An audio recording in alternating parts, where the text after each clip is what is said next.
નમસ્કાર. આજના આ ખાસ વિશ્લેષણમાં આપ સૌનું સ્વાગત છે. જો ડોક્ટર બનવાનું સપનું હોય પણ મેડિકલના અભ્યાસ માટે વિદેશ જવાનો વિચાર આવે એટલે મનમાં અનેક સવાલો થાય, ખરું ને?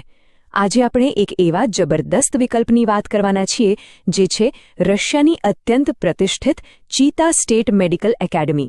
અને હા, આ સફરમાં આપણને સચોટ માહિતી મળશે ગુજરાત ઓવરસીઝ એજ્યુકેશનના માધ્યમથી. તો ચાલો સીધી શરૂઆત કરીએ. આજે આપણે કયા કયા મુદ્દાઓ પર નજર કરીશું ફટાફટ જોઈ લઈએ. મેડિકલ સપનાઓ સુધી પહોંચવાનો રસ્તો, ઐતિહાસિક ચીતા શહેરની રસપ્રદ વાતો, મેડિકલ એકેડમીની ખાસિયતો, એડમિશન માટે શું જોઈએ, ફીનું આખું ગણિત અને સૌથી અગત્યનું, ત્યાં આપણા ભારતીય વિદ્યાર્થીઓનું જીવન કેવું હોય છે. બસ આટલી વાતો આપણે કવર કરીશું. તો શરૂ કરીએ આપણા પહેલા વિભાગથી, ગેટવે ટુ મેડિકલ ડ્રીમ્સ. શિક્ષણમાં ગુણવત્તા પણ જોઈએ અને તે આપણા બજેટમાં પણ હોવું જોઈએ, રાઈટ? તો આ રસ્તો કઈ રીતે ખુલે છે તે બરાબર સમજીએ. હવે આ 23નો આંકડો બહુ જ મહત્વનો છે. આ કોઈ સામાન્ય નંબર નથી. આ છે વડોદરાના ગુજરાત ઓવરસીઝ એજ્યુકેશનના ડોક્ટર અશ્વિન જોશીનો 23 વર્ષનો બહોળો અનુભવ. જો વિદેશમાં ભણવા જવું હોય એટલે એક સાચા અને ભરોસાપાત્ર માર્ગદર્શકની ખૂબ જ જરૂર પડે. અને આટલા વર્ષોનો અનુભવ હોય એટલે સમજી લો કે વિદ્યાર્થીઓ અને વાલીઓ માટે આ એકદમ મજબૂત સેતુ બની જાય છે. આગળ વધીએ બીજા વિભાગ તરફ, ડિસ્કવરિંગ હિસ્ટોરિક ચિતા સિટી.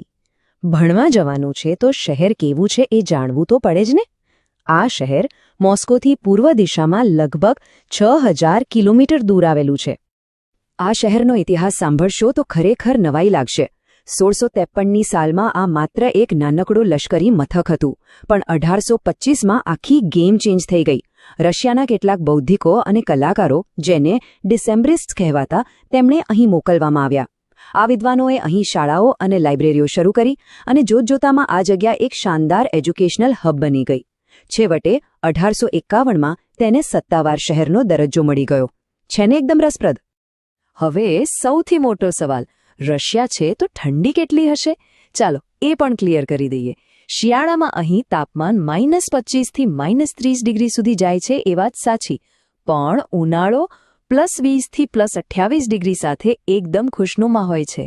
અને એક મજેદાર વાત કહું, અહીં હવામાં ભેજ બિલકુલ ઓછો હોય છે, એટલે આટલી કડકડતી ઠંડી પણ આપણે આરામથી સહન કરી શકીએ. વત્તા આખા રશિયામાં સૌથી વધુ સૂર્યપ્રકાશ મેળવતા શહેરોમાં આ શહેરનું નામ આવે છે. લોકેશનની દ્રષ્ટિએ પણ આ શહેર એકદમ બેસ્ટ છે. દુનિયાની સૌથી લાંબી ટ્રાન્સ સાઇબેરિયન રેલવેનું આ મેઇન જંકશન છે. સાથે જ કદલા એરપોર્ટથી ફ્લાઇટ કનેક્ટિવિટી પણ મળી જાય છે. આખું શહેર સુંદર ટાઇગા જંગલોથી ઘેરાયેલું છે. અને હા, આંતરરાષ્ટ્રીય વિદ્યાર્થીઓ માટે આ એકદમ સલામત અને ક્રાઇમ ફ્રી વાતાવરણ પૂરું પાડે છે. સેફટીની તો કોઈ જ ચિંતા નહીં. ચાલો હવે આવીએ આપણા ત્રીજા અને મુખ્ય વિભાગ પર, ચીતા સ્ટેટ મેડિકલ એકેડમી. જ્યાં ખરેખર 5-6 વર્ષ કાઢવાના છે. એ સંસ્થા કેવી છે તે વિગતવાર જોઈએ. ચીતા સ્ટેટ મેડિકલ એકેડમી કોઈ કાલની ખુલેલી કોલેજ નથી. 1953માં સ્થપાયેલી આ સરકારી સંસ્થા પાસે 70 વર્ષથી પણ વધુનો જબરદસ્ત શૈક્ષણિક વારસો છે.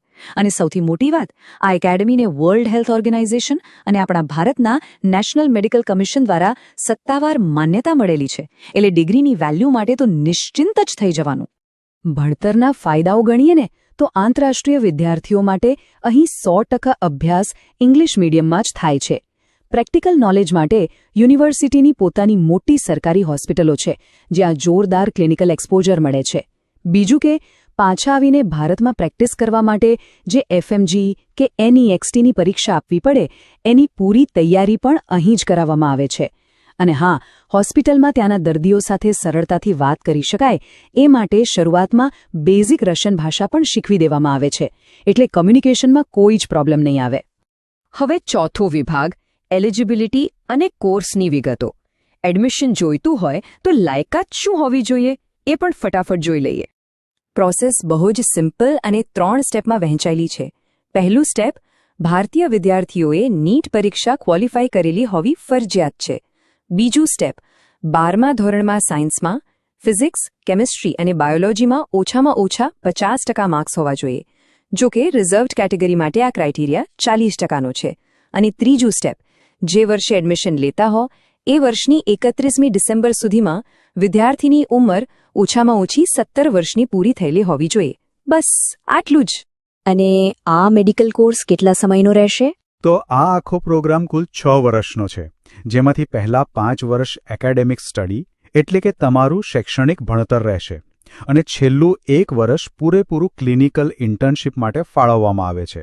મતલબ કે એ છેલ્લા વર્ષમાં તમને રિયલ પેશન્ટ સાથે પ્રેક્ટિકલ કામ કરવાનો પૂરો અનુભવ મળશે.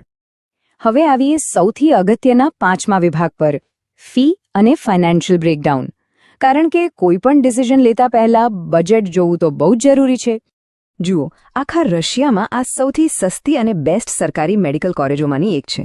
ટ્યુશન ફીની વાત કરીએ તો એ વાર્ષિક અંદાજે 2,80,000 થી 3,20,000 રૂબલ જેટલી હોય છે. હોસ્ટેલ ફી તો સાવ નોમિનલ છે, વર્ષના માત્ર 45,000 રૂબલ. અને મેડિકલ ઇન્સ્યોરન્સ તથા વિઝા માટે દર વર્ષે લગભગ 25,000 રૂબલનો ખર્ચ ગણી લેવાનો. આ સરકારી સંસ્થાઓ હોવાથી શિક્ષણ ખરેખર સામાન્ય માણસને આસાનીથી પરવડે એવું છે. પણ આ રૂબલને રૂપિયામાં ગણીએ તો અહીં જ સૌથી મોટી રાહત છે. એક રશિયન રૂબલની કિંમત લગભગ આપણા 1 ભારતીય રૂપિયા બરાબર જ થાય છે, એટલે કોઈ લાંબી ગણતરી જ નહીં. પ્રાઇવેટ કોલેજોના તોતિંગ ડોનેશનની સરખામણીમાં અહીં આખી મેડિકલ ડિગ્રી માત્ર 20 થી 25 લાખ રૂપિયાના એકદમ એફોર્ડેબલ બજેટમાં આરામથી પૂરી થઈ જાય છે. વિચારો, આટલા ઓછા બજેટમાં વર્લ્ડ ક્લાસ એજ્યુકેશન. છે ને કમાલની વાત? અને હવે છેલ્લો 6થો વિભાગ, ઇન્ડિયન સ્ટુડન્ટ લાઇફ. ઘરથી હજારો કિલોમીટર દૂર ગયા પછી ત્યાંની લાઇફસ્ટાઇલ અને સુવિધાઓ કેવી હશે એ જાણવાની ઉત્સુકતા તો હોય જ. બધાને એવું જ થાય કે બાપરે, રશિયામાં તો કેટલી ઠંડી હશે, પણ વાસ્તવિકતા કંઈક અલગ જ છે. બહાર ભલે બરફ પડતો હોય અને તાપમાન માઇનસમાં હોય, પણ હોસ્ટેલ, ક્લાસરૂમ કે કોઈપણ બિલ્ડિંગની અંદર તમને ઠંડી નહીં લાગે, કારણ કે બધું જ સેન્ટ્રલી હીટેડ હોય છે. હોસ્ટેલમાં ફ્રી વાઇફાઈ, સરસ મજાનો બેડ, સ્ટડી ટેબલ બધું જ પ્રોવાઈડ કરવામાં આવે છે. અંદરનું વાતાવરણ એકદમ હૂંફાળું અને કમ્ફર્ટેબલ રહે છે. અને જમવાની ચિંતા તો બિલકુલ ન કરતા. કેમ્પસમાં સ્પેશિયલ ઇન્ડિયન મેસ છે, જ્યાં મસ્ત ગરમાગરમ વેજ અને નોન વેજ બંને ટાઈપનું આપણું દેશી જમવાનું મળી રહે છે.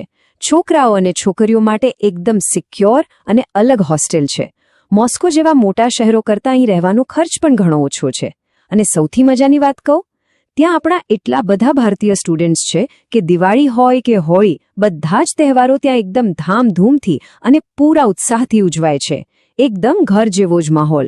તો જો આ માહિતી સાંભળીને ડોક્ટર બનવાની ઈચ્છા વધુ પ્રબળ બની હોય તો સાચું માર્ગદર્શન મેળવવું બહુ સહેલું છે. તમે ગુજરાત ઓવરસીઝ એજ્યુકેશન, વડોદરાનો સંપર્ક કરી શકો છો. સ્ક્રીન પર આપેલો મોબાઈલ નંબર 9909219258 નોંધી લેશો, જેના પર વાત કરીને તમે એડમિશન પ્રોસેસની વધુ માહિતી મેળવી શકો છો.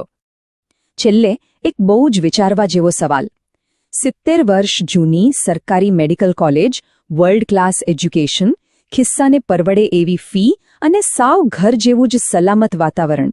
આ બધું જ જો સામે ચાલીને મળતું હોય તો પછી એક સફળ ડોક્ટર બનવાના રસ્તામાં હવે કઈ વસ્તુ આપણને રોકી શકે? આ ખરેખર એક એવી સુવર્ણ તક છે જેના પર ચોક્કસથી વિચાર કરવો જોઈએ. આજના આ ખાસ વિશ્લેષણમાં જોડાવા બદલ આપ સૌનો ખૂબ ખૂબ આભાર. મને આશા છે કે આ માહિતી તમને ચોક્કસ ઉપયોગી થશે. આવજો.